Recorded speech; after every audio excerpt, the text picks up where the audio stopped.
कधी पण कोणी ड्रायव्हर तुम्हाला भेटला का त्याचा ॲक्सिडेंट वगैरे झाला तर कृपया करून त्याला मारू नका. कारण की तुम्ही एकदा व्हिडिओ बघा, तुम्हाला कळेल ड्रायव्हरची लाईफ काय. ड्रायव्हर आपले लेकरं सोडून, आपली बायको सोडून कोणाला वाटलं रे बाजूला राहावं? कोणाला वाटल? लेकरं, फॅमिली, घरदार है ना, हे सोडून 4-5 दिवस बाहेर राहणं. पण इथल्या नेत्यानं एवढा देश लुटला की त्यांच्या हाताला काम ठेवलं नाही.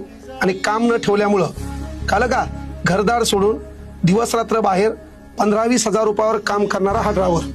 अनावधानानं कोणाला धक्का लागला तर हजाराचा समुदाय त्याच्या अंगावर जाणारा, त्याला मारणारा.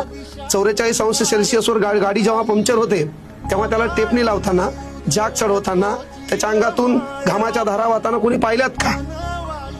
4 दिवस घर सोडून राहायचे, एखाद्या ठिकाणी गाडी खाली करायची, तिथं 8 दिवस ती गाडी थांबायची, तेव्हा 8 दिवस तिथं मुक्काम करायचा आहे ना. चहा खिचडी भज्यावर दिवस काढायचे.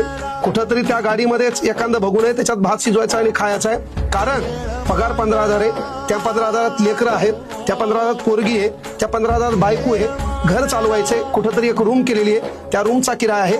आणि एवढ्यातून आपलं तो लाचार न होता, भीक न मागता स्वतःच्या स्वाभिमानानं हातात एक देशाची स्टेरिंग घेतो आणि स्वतःचं घर चालवण्याचा प्रयत्न करतो. त्याच्या फॅमिलीला डावलण्याचा कुठल्या हरामखोरांनी प्रयत्न करू नका.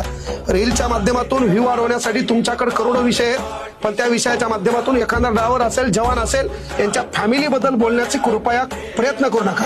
अरे आपण गरीब आहेत, भिकार चोटांनो, आपल्याला गरिबीचा सन्मान का नाही?